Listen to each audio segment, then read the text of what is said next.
Hello dear students, once again welcome to my YouTube channel विज्ञान हर घर बने पाठशाला। पिछले वीडियो में हमने पाठ 8 गति को पूरा किया था, उसको पूरा पढ़ के समझ के ख़त्म किया था।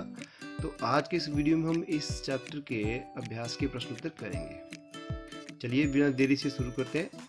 पहला प्रश्न है, एक एथलीट। अब ये जो प्रश्न है बेटा, ये न्यूमेरिकल्स है बच्चों।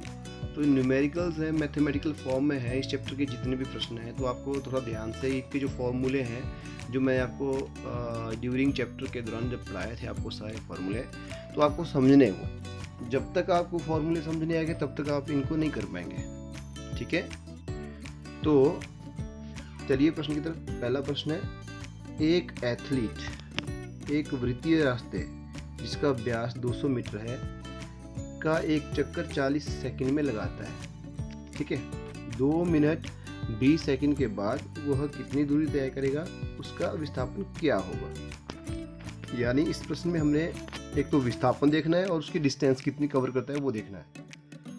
तो ये मैंने आपको शायद लास्ट वीडियो में पढ़ाया था। जब एक एथलीट सर्कुलर पाथ में ट्रैवल करता है, गोलाकार या वृत्तीय पाथ में चलता है, तो उसकी दूरी और विस्थापन क्या होगा, वो कैसे मापा जाता है, उसका फॉर्मूला क्या है। और ये प्रश्न बड़ा ज़रूरी है। ये मैक्सिमम बात पूछा जाता है 2 नंबर में या 3 नंबर में, तो इसको ध्यान से देखना। तो इसका उत्तर क्या होगा, देखिए सबसे पहले वृत्तीय रास्ते की त्रिज्या होती है आर मतलब अर्धव्यास। ठीक है, त्रिज्या तो आर क्या होगी, 200/2। 200 है व्यास, तो उसका आधा, यानी वृत्तीय रास्ते की त्रिज्या हो गया आपकी 100 मीटर। ठीक है, कुल लिया गया समय 40 सेकंड दिए ना, कुल लिया गया समय 2 मिनट 40 सेकंड, यानी 2 × 60 + 20 यानी 140 सेकंड। तो हमें ये सेकंड में बदलना है, तो लिया गया समय है 140 सेकंड। अब एक चक्कर में तय की गई दूरी, अब वृत्त की परिधि आपको पता होती है 2πr, फार्मूला मैथमेटिकल फार्मूला है 2πr, ये होता है आपकी वृत्त की परिधि। तो 2 × पाई की वैल्यू 22/7, आर आपको पता है 100 मीटर है, तो वैल्यू आ जाएगी आपकी 4400 यानी 4400/7 मीटर। ये आ गई आपकी एक चक्कर की तय की गई दूरी। ठीक है, अब एक चक्कर में लिया गया समय 40 सेकंड, तो 40 सेकंड में तय की गई दूरी क्या होगी, 4400/7। ठीक है, मीटर। इसके बाद 140 सेकंड में तय की गई दूरी 4400 या 4400 divided by 7 × 40 multiply by overall 140 equal to 2200 metre. तो ये आता है आपका 140 सेकंड में तय की गई दूरी। उसके बाद लगाए गए चक्कर, अब जितने चक्कर वो लगाता है वो कैसे फाइंड आउट करेंगे हम, कुल तय की गई दूरी बटा एक चक्कर में तय की गई दूरी। तो ये आएगा आपका, कुल दूरी आ गई आपकी 2200 मीटर, तो 2200 metre divided by 4400 divided by 7 metre is equal to 3.5। तो लगाए गए चक्कर कितने हुए, 3.5। तो एथलीट जो है 3.5 राउंड लगाएगा उस गोलाकार पाथ के। ठीक है, 3 पूरे चक्रों में विस्थापन होगा 0। अब विस्थापन की बात की जाए तो 3 चक्रों में विस्थापन क्या होगा, 0 होगा। आधे चक्कर होने पर एथलीट का विस्थापन प्रारंभिक और अंतिम अवस्था की न्यूनतम दूरी होगा, यानी वृत्त का व्यास 200 मीटर। अतः 2 मिनट 20 सेकंड के बाद वह लगभग 2200 मीटर दूरी तय करेगा और उसका विस्थापन कितना होगा, 200 मीटर। तो इस प्रकार जो है उसकी दूरी भी हमने ज्ञात कर ली 3.5, और उसका विस्थापन भी हमने ज्ञात कर लिया 200 मीटर। तो इस प्रकार जो है यह प्रश्न सॉल्व हो जाता है। उम्मीद करता हूँ आपको समझ आया होगा। चलिए प्रश्न नंबर 2 की तरफ बढ़ते हैं। प्रश्न नंबर 2 है, 300 मीटर सीधे रास्ते पर जोसेफ जॉगिंग कर रहा हुआ है। वह 2 मिनट 50 सेकंड में एक सिरे ए से दूसरे सिरे बी तक पहुंचता है और घूमकर 1 मिनट में 100 मीटर पीछे बिंदु सी पास पहुंचता है। तो जोसेफ की औसत चाल और औसत वेग क्या होंगे, सिरे ए से सिरे बी तक तथा सिरे ए से सिरे सी तक। तो हमने ये 2 पॉइंट दिए इन्होंने कि जोसेफ की औसत चाल और औसत वेग। एवरेज चाल और एवरेज उसका जो वेग है वो फाइंड आउट करना है हमने दो कंडीशन में। नंबर एक, सिरे ए से बी तक, सिरे ए से सी तक। चलिए इसका उत्तर देखते हैं। सिरे ए से बी तक, सिरे से बी तक कुल तय की गई दूरी है 300 मीटर। लिया गया कुल समय है आपके 2 मिनट 50 सेकेंड। उसको हम सेकेंड में निकालेंगे तो आएगा आपका 2 × 60 प्लस 50, तो ये होगा आपका 170 सेकेंड। अब औसत चाल का फॉर्मूला आपको पता है, कुल तय की गई दूरी बटा लिया गया कुल समय, तो 300 डिवाइडेड बाई 170, तो औसत चाल आ गया आपकी 1.76 मीटर पर सेकेंड। ये आ गई औसत चाल। और औसत वेग क्या होगा, वेग के आपको फॉर्मूला पता है, कुल विस्थापन बटा लिया गया कुल समय। तो अब इसमें विस्थापन क्या है, 300 मीटर है, लिया गया समय आपको पता है 170 सेकेंड है, तो कुल विस्थापन क्या होगा आपका 300 मीटर बटा 170 इक्वल टू 1.76 मीटर पर सेकेंड। तो विस्थापन भी आपका निकल जाता है। ये पहली कंडीशन में। दूसरी कंडीशन में, सीधे ए से सी तक।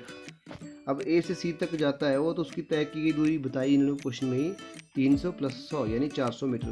तय की गई दूरी है 400 मीटर और लिया गया समय कितना है, 3 मिनट 50 सेकेंड। तो 3 × 60 6 18, ठीक है, प्लस 50 यानी 230 सेकेंड। तो अब आपको पता है तय की गई दूरी हो गया आपका, कुल तय की गई औसत चाल होगी कुल तय की गई दूरी बटा लिया गया कुल समय। तो कुल तय की हो गया आपकी 4000 डिवाइड बाई 230 सेकेंड। तो आपका इस तरह से कुल विस्थापन और कुल चाल औसत चाल निकाल सकते हैं। चलिए प्रश्न भी खत्म होता है। अगले प्रश्न की तरफ बढ़ते हैं। प्रश्न नंबर 3। तो औसत चाल, जैसे प्रश्न नंबर 2 में मैंने आपको बताया, तो औसत चाल का फॉर्मूला क्या है, कुल तय की गई दूरी बटा लिया गया कुल समय। तो इसके होगा 400 बटा 230 सेकेंड और इसका आएगा 1.7 मीटर पर सेकेंड। ये होगी आपकी औसत चाल। सिमिलरली औसत विस्थापन के लिए आपको पता है विस्थापन क्या हुआ, टोटल विस्थापन हुआ आपका 200 मीटर यानी 300 माइनस 100 इक्वल टू 200 मीटर और लिया गया समय आपको पता ही है 230 सेकेंड है। तो आपको पता है अब फॉर्मूला औसत वेग निकालने का फॉर्मूला क्या है, कुल विस्थापन डिवाइडेड बाई लिया गया कुल समय यानी 200 metre divided by 230 is equal to 0.87 metre पर सेकेंड। तो इस प्रकार जो है दोनों ही कंडीशन में हमने औसत चाल और औसत वेग फाइंड आउट कर लिया। बच्चों आप कोई भी प्रश्न का उत्तर दे सकते हैं, चाहे आपको मैथमेटिकल फॉर्म में कोई भी प्रश्न कोई भी वैल्यू दी जाए, बशर्ते आपको उनके फॉर्मूले याद हैं और समझ आते हैं। तो मैंने जब आपको चैप्टर पढ़ाया था, जब भी कोई इक्वेशन, जब भी कोई समीकरण सामने आता था, तो मैं आपको उसको फोर्स करके आपको समझाता था कि इसको याद रखें, ये फॉर्मूला है, तो वही फॉर्मूले काम आएंगे आपको। ठीक है, चलिए आगे बढ़ते हैं प्रश्न नंबर 3 की तरफ। प्रश्न नंबर 3 क्या कहता है, देखिए, अब्दुल गाड़ी से स्कूल जाने के क्रम में औसत चाल को 20 किलोमीटर पर आवर पाता है। अब्दुल स्कूल जा रहा है और उसकी चाल है 20 किलोमीटर प्रति घंटे की रफ्तार से। उसी रास्ते के लौटते समय वहाँ भीड़ कम है और उसकी औसत चाल बढ़ जाती है, तो वो हो जाती है फिर 40 किलोमीटर प्रति घंटे की रफ्तार से। यानी जाते समय भीड़ होती है तो घट जाती है चाल, उसकी हो जाती है 20 किलोमीटर प्रति घंटा, और वापस जब आता है स्कूल से तो उसकी चाल जो है बढ़ जाती है, क्योंकि उस समय भीड़ नहीं होती है, तो उसकी चाल डबल हो जाती है 40 किलोमीटर पर आवर्स। तो अब हमने इस देखना है कि उसके आने जाने की पूरी प्रक्रिया में उसकी एवरेज चाल, ठीक है, औसत चाल क्या थी। बड़ा आसान है, बहुत ही आसान है। तो इसका उत्तर क्या होगा, उसके द्वारा कुल तय की गई दूरी is equal to x kilometre. उसके द्वारा कितनी दूरी तय की गई है, x किलोमीटर, यानी जाना। पहले हमने एक तरफ की करनी है, माना कि स्कूल तक तय की गई कुल दूरी है x किलोमीटर, स्कूल जाने के क्रम में औसत चाल है 20 किलोमीटर प्रति घंटे, इसलिए स्कूल जाने में टोटल लिया गया समय क्या होगा, t1, इसको हम t1 बोलेंगे। तो t1 क्या होगा, कुल तय की गई दूरी बटा उसकी चाल, यानी x बटा 20। तो क्या आएगा, x बटा 20 आवर। ये होगी जाने की, इसको नोट रखना आपने, जाने की आपकी टोटल लिया गया समय है x बटा 20 आवर्स। अब आने की बात करें तो आते समय औसत चाल है उसकी 40 किलोमीटर प्रति घंटे, इसलिए वापस आने में टोटल लिया गया समय होगा आपका x बटा 40 यानी T2 x बटा 40 इज इक्वल टू जितनी उसकी दूरी हुई उसके बटा कितनी उसकी चाल थी। तो पूरी यात्रा में औसत चाल क्या रहेगी, पूरी यात्रा में औसत चाल होगी, फिर उसकी फॉर्मूला है कुल दूरी बटा लिया गया कुल समय। ठीक है, अब कुल दूरी क्या हुई आपकी x 2x हो गया ना, x प्लस x किलोमीटर ही होगी कुल दूरी, divided by x plus 20 plus x plus 40 hour. तो ये क्या बनता है 2x, x प्लस x बन गया 2x, 2x divided by 3x बटा 40। अब 3x कहाँ से आया भाई, 3 आया आपका क्योंकि उसने जो दूरी तय की गई है वो 2 सूत्रों में है, तो आगे फॉर्मूले के हिसाब से आएगा 80 बटा 3। क्या आएगा 80 बटा 3। तो 80 बटा 3 का फॉर्मूला आपको पता है, अब ये कितना आएगा आपका 26.67 किलोमीटर पर आवर के हिसाब से। ठीक है, कितना हुआ आपका ये 26.67 किलोमीटर पर आवर, तो उसकी पूरी औसत चाल निकली आपकी ये। तो इस तरह से आप इस प्रश्न का उत्तर भी दे सकते हैं। उम्मीद करता हूँ आपको ये समझ आया होगा। आपको ये प्रश्न नोट करने हो तो मेरे वीडियो को पॉज करके आप यहाँ से लिख सकते हैं इन प्रश्नों को। पहले इसको समझिए, समझने के बाद फिर कॉपी पे इसको लिखिएगा। चलिए प्रश्न नंबर 4 की तरफ बढ़ते हैं। प्रश्न नंबर 4 है, कोई मोटर बोट झील में विराम अवस्था में सरल रेखीय पथ पर 3.0 मीटर पर सेकंड स्क्वायर की नियत त्वरण से 8.0 सेकंड तक चलती है। इस समय अंतराल में मोटर बोट कितनी दूरी तय करेगा।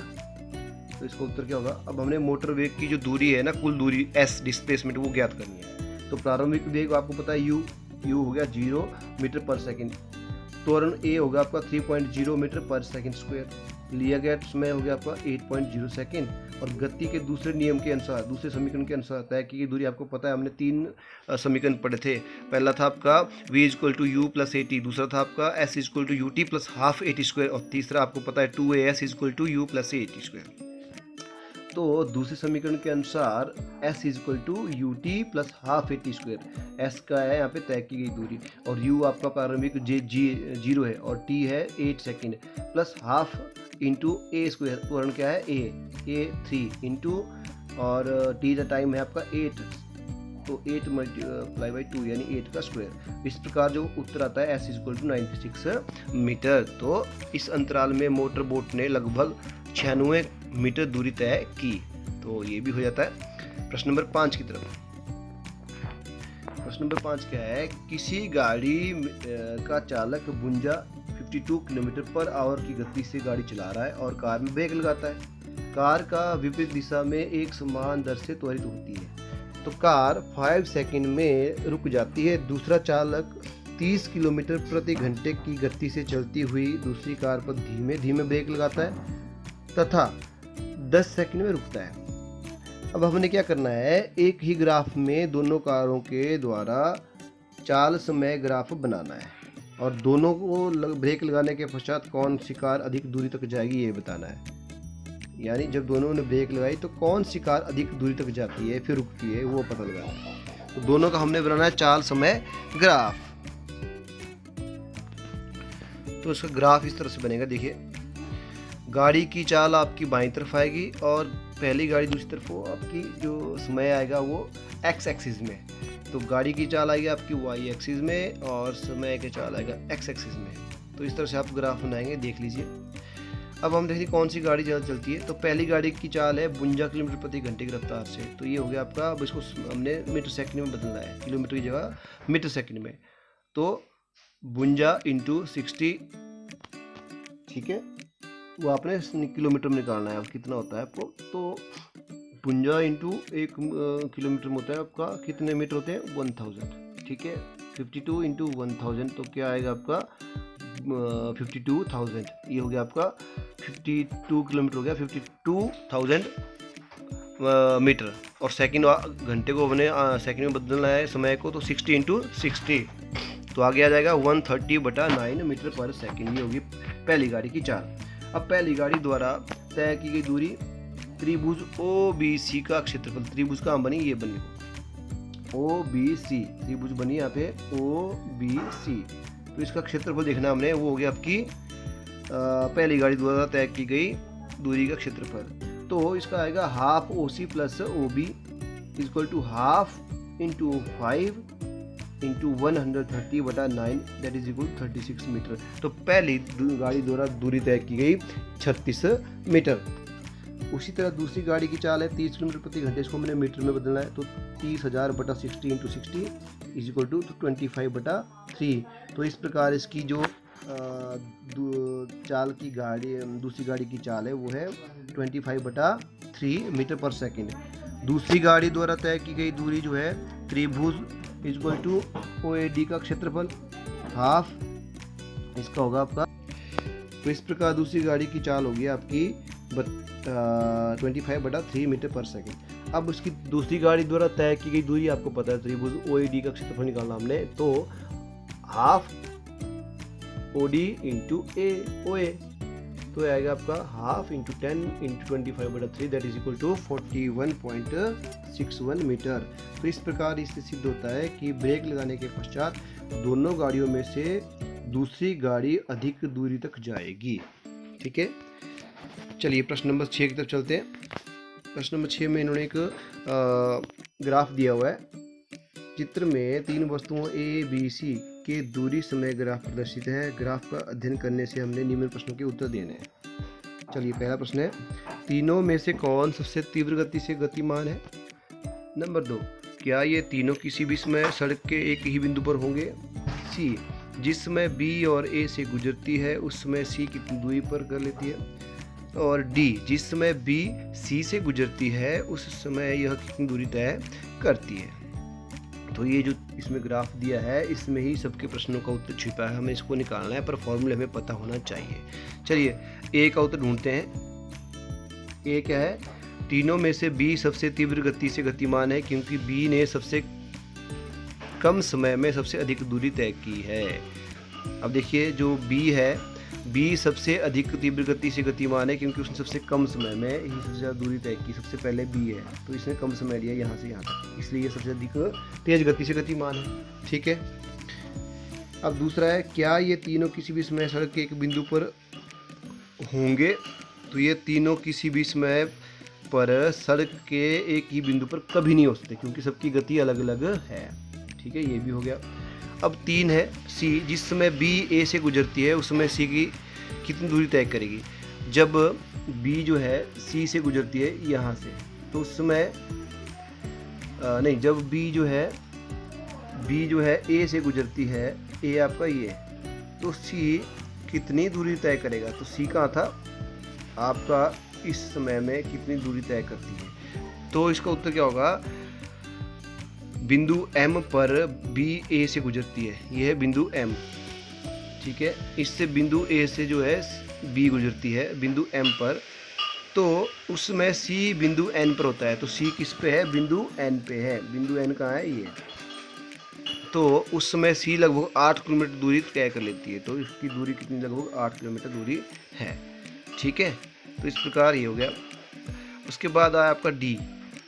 अब ये ग्राफ बनाया हुआ है, इसमें से देखिए, बिंदु P पर B से गुजरती है तो लगभग 6 किलोमीटर दूरी तय करता है। तो बिंदु जब B से C से गुजरती है उसमें यह कितनी दूरी तय करता है। तो जब P बिंदु पर, अब ये P बिंदु है, उस पर जो है B वाली जो है C लाइन को काटती है, ये लाइन। ठीक है, तो इस समय कितनी दूरी है, ये दूरी है आपकी लगभग 6 किलोमीटर। तो इस प्रकार जो है ये प्रश्न भी सॉल्व होता है आपका। उसके बाद है प्रश्न नंबर 7। वीडियो थोड़ा लंबा हो जा रहा है इसलिए चलो जल्दी से हम प्रश्न नंबर 7 भी कर लेते हैं। प्रश्न नंबर 7 क्या है, 20 मीटर की ऊंचाई से एक गेंद को गिराया जाता है, उसका वेग होता है 10 मीटर पर सेकंड स्क्वायर के, एक समान त्वरण से वो आगे बढ़ता है। तो किस वेग से वो धरती से टकराएगी, यानी पृथ्वी से जब वो टकराएगी तो उसकी कितना वेग होगा वो हमें नोट कराना है, ये हमने ज्ञात करना है। तो चलिए इसका उत्तर देखते हैं। तो इसका उत्तर क्या होगा, एक गेंद को गिराया जाता है, उसका प्रारंभिक वेग होता है स्टम 0। जब वो गिराते हैं तो इनिशियल उसका जो वेग होता है, इनिशियल वेलोसिटी 0, और त्वरण आपको दिया हुआ है 10 मीटर पर सेकंड स्क्वायर से, और ऊंचाई हाइट भी दी है 20 मीटर, और उसका अंतिम वेग आपको पता है v होता है आपका अंतिम वेग। तो जो फॉर्मूले हमने तीनों फार्मूले निकाले थे गति के, वो आपको याद होने चाहिए। पहला फार्मूला क्या बोलता था? पहला बोलता था आपका v square is equal to u square plus 2h, ठीक है। तो इसमें आपका v स्क्वायर यानी v स्क्वायर हमने निकालना है फाइनल, तो v square is equal to u square यानी 0 का स्क्वायर प्लस 2 प्लस a आपका 10 और h इक्वल 20, तो v square is equal to 400 और v is equal to 20 metre पर सेकेंड। अतः गेंद 20 मीटर पर सेकंड के वेग से धरातल पर टकराएगी। अब माना इसका जो लिया गया समय है, ठीक है, इज इक्वल टू ts, गति के दूसरे समीकरण से तय की गई दूरी h is equal to u t plus half a t square.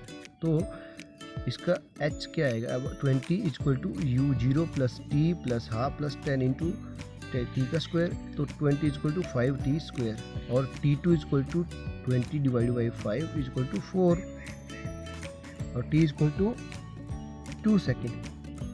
अतः गेंद 2 सेकेंड पश्चात धरातल से टकराएगी। तो इसका सेकंड भी हमने निकाल दिया, कितने सेकंड में वो धरातल से टकराएगी और किस वेग से वो टकराएगी, हमने उसका अंतिम वेग भी निकाल दिया। चलिए प्रश्न नंबर 8 की तरफ चलते हैं। प्रश्न नंबर 8 क्या है? किसी कार का चाल समय ग्राफ जो दिखाया हुआ है, तो हम इस ग्राफ से क्या निकालेंगे? पहले 4 सेकंड में कार कितनी दूरी तय करती है, इस अवधि में कार द्वारा तय की गई दूरी को ग्राफ में छायांकित क्षेत्र द्वारा दिखाना है। बी, ग्राफ कौन सा भाग कार की एक समान गति को दर्शाता है, तो ये हमने करना है। अब चलिए पहला प्रश्न देखते हैं कि पहले 4 सेकंड में कार द्वारा तय की गई दूरी का चाल समय ग्राफ बनाया गया क्षेत्रफल। तो ये है इसका चाल समय ग्राफ, इसका क्षेत्रफल इस तरह से बनेगा चाल समय ग्राफ का। अब इसमें देखिए इसका फॉर्मूला क्या होगा?